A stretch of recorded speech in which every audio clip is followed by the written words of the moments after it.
नमस्कार so welcome back to your own channel wealth. आज है 23 जून 2026। आज है ट्यूसडे का दिन। कैसे हैं आप लोग? आई एम श्योर आप लोग अच्छे होंगे। निफ्टी 50 के बारे में बात करें। निफ्टी 50 की हालात अच्छे खासे वीक दिखाई पड़ रहे हैं, बिल्कुल भी अच्छे दिखाई नहीं पड़ रहे हैं। आज के दिन निफ्टी 50 में गिरावट हुई ऑलमोस्ट 300 पॉइंट्स की और क्लोजिंग हुई 23,824 पर। जैसा कि हम लोग डिस्कस कर रहे थे कि मार्केट में वैसे तो कुछ भी निगेटिव नहीं है, सिर्फ एक गैप है जो कि पेंडिंग पड़ा हुआ है 23,650 के लेवल्स तक। अब दोस्तों मेरा ऐसा मानना है कि मार्केट इस लेवल तक रिट्रेस करने की पूरी कोशिश करेगा, क्योंकि एक गैप पेंडिंग है और इस गैप को किसी न किसी बहाने से फिल करना था। अगर आप मुझसे पूछे क्या नेगेटिविटी है, क्या नेगेटिव रीजन है जिसकी वजह से मार्केट गिरी है, there is no major negative reason at all. कोई भी मेजर नेगेटिव रीजन मुझे दिखाई नहीं पड़ रहा है। हाँ, आप कह सकते हैं कि यूएस और ईरान का जो मसला है वो चल रहा है, तो वो तो चलता ही रहता है ना। इनफैक्ट अगर आप देखें तो मिड जून से लेकर के जो भी अपसाइड हुई है, यहाँ पर भी मसला चल ही रहा था। बट या market is falling for the technical reasons, क्योंकि यहाँ पर एक गैप पेंडिंग है और इस गैप को फिल करने के लिए मार्केट नीचे आने की कोशिश कर रहा है। सो आज के दिन निफ्टी 50 में क्लोजिंग हुई है 279 पॉइंट्स डाउन। क्लोजिंग है 23,824 पे। निफ्टी बैंक में 751 पॉइंट्स की गिरावट के साथ क्लोजिंग हुई है 57,184 पे। अब दोस्तों यहाँ पर समझने वाली चीज़ ये है कि उसके हिसाब से निफ्टी 50 ने अप्रॉक्सीमेटली 170 पॉइंट्स के आसपास गिरने की और कोशिश करनी चाहिए। सिमिलरली निफ्टी बैंक में आज के दिन 1.5% की गिरावट थी। सेंसेक्स में भी गिरावट दिखाई पड़ी। मिड कैप और स्मॉल कैप इंडेक्स में तो गिरावट थी ही।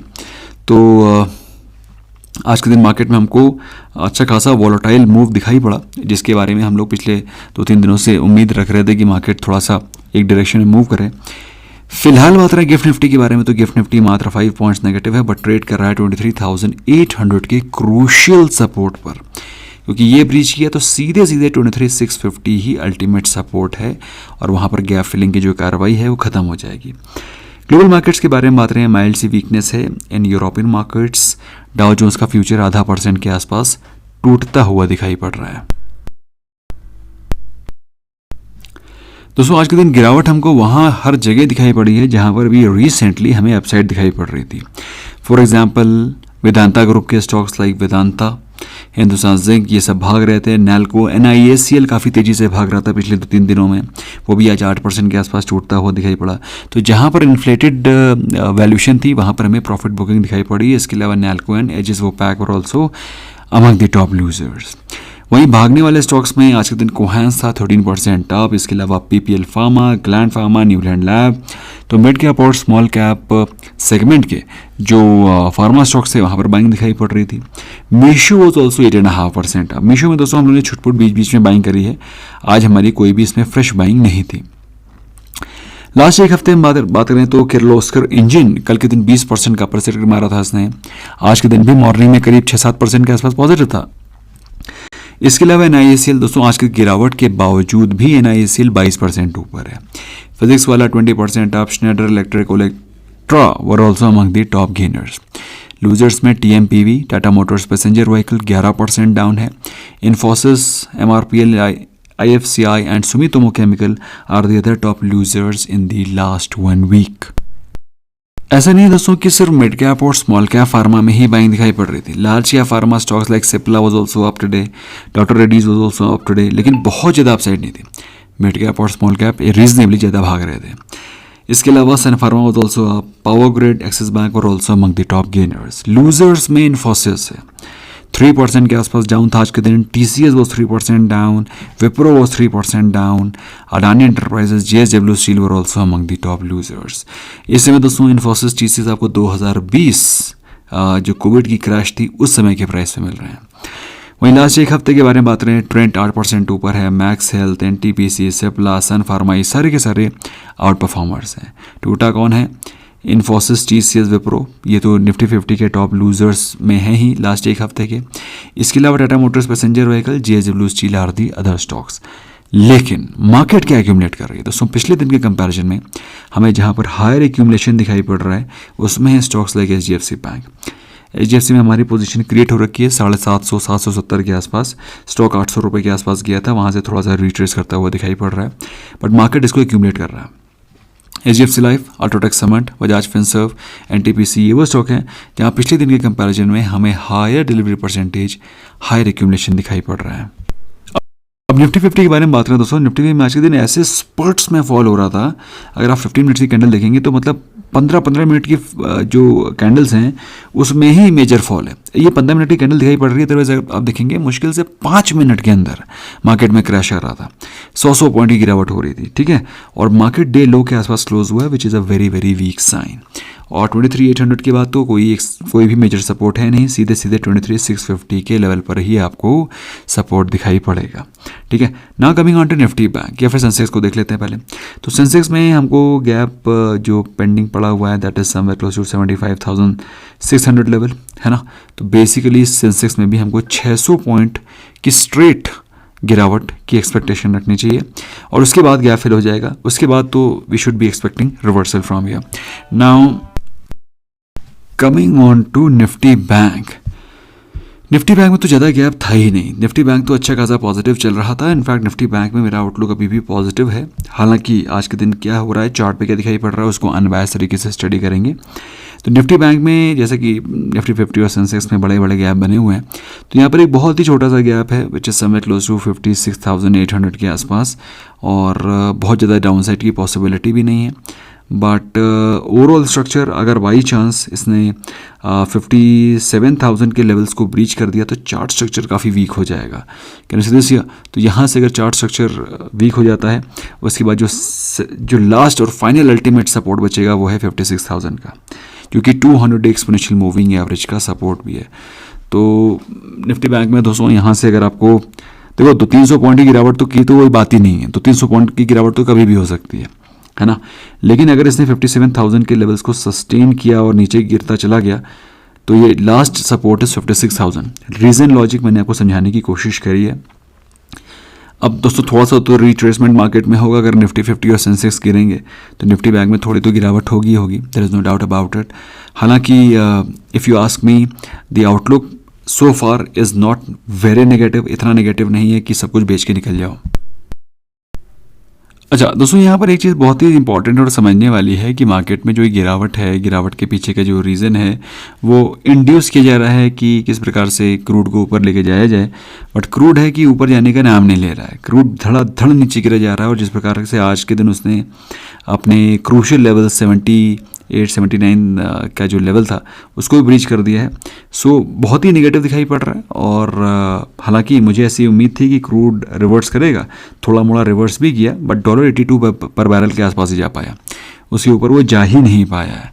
तो बेसिकली अभी ये जितना भी इंड्यूस करने की कोशिश कर रहे हैं यूएस ईरान वॉर के नाम के चलते, there is no action happening as far as crude's upside is concern. फिलहाल बात करें सिल्वर की, दोस्तों सिल्वर गोल्ड बहुत ही लिक्विडेटिव प्राइसेस पे आते हुए जा रहे हैं। अगर आप सिल्वर को देखें तो आज के दिन उसने 2,25,000 के लेवल्स को टच कर दिया था। मैं आपके सामने प्रेजेंट लेवल्स को ओपन करने की कोशिश करूंगा तो 2,27,000 का प्राइस अभी चल रहा है करंट, जो कि मेरे हिसाब से एक डिसेंट प्राइस है।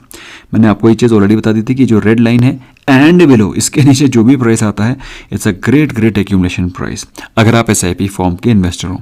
मैं तो दोस्तों 2 लाख का वेट कर रहा हूँ, 2 लाख का लेवल आया मैं फिर से एक्यूमुलेट करूँगा, otherwise I will wait. Now coming on to gold. Gold बहुत ज़्यादा गिरता नहीं है दोस्तों। गोल्ड में अगर आप, मैंने कल भी ये बात बोली थी कि गोल्ड अगर आप सोच रहे हैं कि गोल्ड भी इस तरह से 20-25-30% गिर जाएगा तो ऐसा होगा नहीं। गोल्ड ज़्यादा गिरता नहीं है, gold retain its value, that's why it's called gold standard. हालांकि गोल्ड अपनी हाई से एक डिसेंट करेक्शन ऑलरेडी शो कर चुका है। जस्ट वन सेकेंड, अगर आप गोल्ड को देखें, इतना धीमे धीमे क्यों ओपन हो रहा है चार्ट भाई, इतना धीमे धीमे क्यों ओपन हो रहा है chart, why is the chart opening so slow. Silver को तो फटाफट खुल गया, just give me a sec. I think there happens to be some technical error. Notwithstanding दोस्तों सिल्वर का चार्ट को तो मैंने आपको एक्सप्लेन कर ही दिया है। तो जो लोग गोल्ड या सिल्वर में SIP के फॉर्म में इन्वेस्टमेंट करना चाहते हैं वो कर सकते हैं। सिल्वर आज के दिन इंट्राडे अगर आप देखें तो 5% के आसपास टूट गया था, एक साइजेबल करेक्शन ऑलरेडी आज के दिन भी हुआ है। सो मैं अगर आप मेरे तरह वेट करना चाहते हैं तो 2 लाख का थोड़ा सा वेट कर सकते हैं।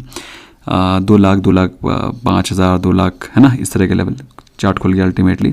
तो 1,46,000 के आसपास गोल्ड ट्रेड कर रहा है। लास्ट टाइम दोस्तों गोल्ड हमने आपको 1,30,000 के आसपास खरीदने को बोला था, दैट वाज इन मिड मार्च। मेरी एक्सपेक्टेशन दोस्तों ये है कि गोल्ड इस प्राइस पे दोबारा आएगा और इसके भी नीचे जा सकता है। I am expecting the levels of 1,25,000 also, but again I do not know whether it will shed this much और not, but I am expecting this much level to come. 1,30,000 के नीचे आते ही, 1,32,000 के नीचे आते ही कोई भी प्राइस मेरे हिसाब से एक ल्यूक्रेटिव प्राइस होगा। Chart structure of gold is still looking very very week. तो गोल्ड का चार्ट, सिल्वर का चार्ट अभी भी वीक दिखाई पड़ रहा है। तो स्टॉक्स को स्टडी कर लेते हैं, उनके चार्ट्स को स्टडी कर लेते हैं। सबसे पहले दोस्तों हम लोगों ने जिन स्टॉक्स में आज के दिन बाइंग करी या ट्रेड इनिशिएट किया उनको स्टडी कर लेते हैं। पहला स्टॉक है दोस्तों पेस डिजिटेक। इसमें हमने अपनी पोजीशन क्रिएट करी थी एंड हम लोगों ने स्टॉक को बाय किया था 198 के प्राइस पे। दोस्त who are members they are aware about it. तो इसमें हमने अपनी पोजीशन क्रिएट करी थी। स्टॉक ने आज के दिन हाइज लगाए हैं 212 या फिर 214 के, देख रहे हो आप। 198 के आसपास हम लोगों ने बाइंग करी थी यहाँ पर और उसके बाद स्टॉक ने हाई लगाए हैं 214 के। तो एक साइजेबल अपसाइड हमको पेस डिजिटेक में दिखाई कि कैश में ट्रेड था, कोई फ्यूचर नहीं, कोई ऑप्शन नहीं। इसके अलावा भाई अगर आपको कैश में ही 6-7% मिल जा रहे हैं तो क्या ख़राब है। सेकेंड ट्रेड दोस्तों हम लोगों ने लिया था JSW इंफ्रा में। इंफ्रा में हमारी पोजीशन अभी भी इंटैक्ट है। 315 के आसपास हमने बाइंग करी थी और 315 के आसपास ही स्टॉक कंसोलिडेट होता रहा पूरे दिन। हालांकि स्टॉक में दोस्तों मेरा आउटलुक पॉजिटिव है और स्टॉक में गुड न्यूज़ भी है कि कंपनी ने QIP लाया हुआ है, बेसिकली फंड रेस कर रहे हैं और फंड रेस करना उनके लिए पॉजिटिव न्यूज़ है। और स्टॉक QIP के लॉन्च के बाद, भाई QIP अगर लॉन्च कर रहा है उसको कंपनी के पास पैसा आएगा। कितनी बड़ी QIP लॉन्च कर रहा है, 7503 करोड़ की। इतनी कैपिटल कंपनी के पास अगर आ जाएगी तो कंपनी कुछ प्रोडक्टिव वर्क कर पाएगी, है ना। तो ग्रोथ कैपिटल है ये, तो मेरे हिसाब से this is also something positive. इसके अलावा वेदांता के स्टॉक को हम लोग देख लेते हैं। वेदांता में आज हमको गिरावट दिखाई पड़ रही थी क्योंकि वेदांता के सारे जो पत्ते हैं वो खुल चुके हैं। वेदांता के पत्ते क्यों खुल चुके हैं, क्योंकि वेदांता ने जितनी भी जो क्या बोलते हैं डीमर्ज करने थे बिजनेसेस, वो ऑलरेडी डीमर्ज कर दिए। तो इनके कार्ड्स ओपन हो गए हैं। अब चूंकि इनके कार्ड्स ओपन हो गए हैं तो मार्केट यहाँ से प्रॉफिट को लॉक करने की कोशिश कर रही है। अगर आप देखें धड़ाधड़ स्टॉक गिर रहा है, वीकर नोट पे है। मेरे हिसाब से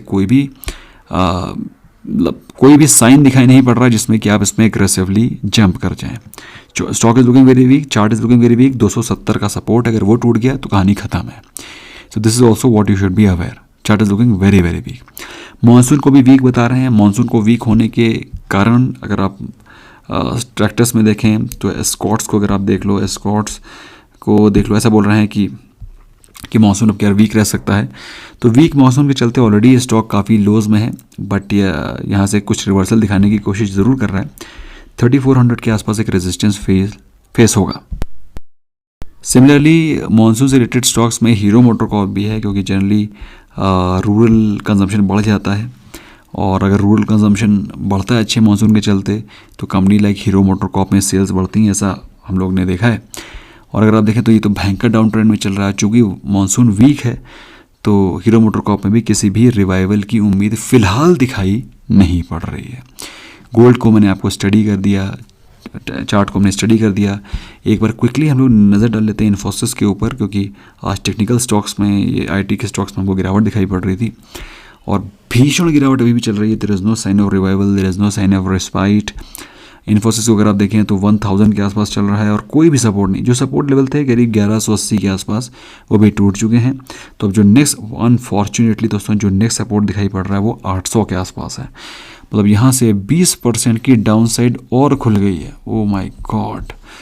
तो दैट्स हाउ इट इज़। अभी कोई भी सपोर्ट नहीं है। जो सपोर्ट है वो 800 के आसपास है। तो 20% की डाउन साइड और खुल गई है। तो थोड़ा सा कॉशन बरतें। जो लोग इन्वेस्टमेंट करने के बारे में सोच रहे हैं थोड़ा सा वेट कर लें। जंप करके पूरी कैपिटल को तो IT सेक्टर में लगाने की वैसे भी ज़रूरत नहीं है। ये तो पहली चीज़ होगी। अगर आप देखें तो स्टॉक को हेड एंड शोल्डर का पैटर्न बन रहा है। तो हेड एंड शोल्डर के पैटर्न के हिसाब से ये जो है हेड, यहाँ तक की गिरावट की एक्सपेक्टेशन आपको रखनी चाहिए। मोटा मोटा अगर आप पकड़ा चलें तो यहाँ से 1300 से आप 600 पॉइंट निगेटिव करेंगे तो 700 के लेवल दिखा रहा है। तो 700 तो नहीं, बट 800 के लेवल्स तो हमें आते हुए दिखाई पड़ रहे हैं। I hope दोस्तों this video was of some little help to you. In case yes, do not forget to smash the like button. In case if you want to join us, links are in description. Make use of them. Thank you so very much. Bye bye for now.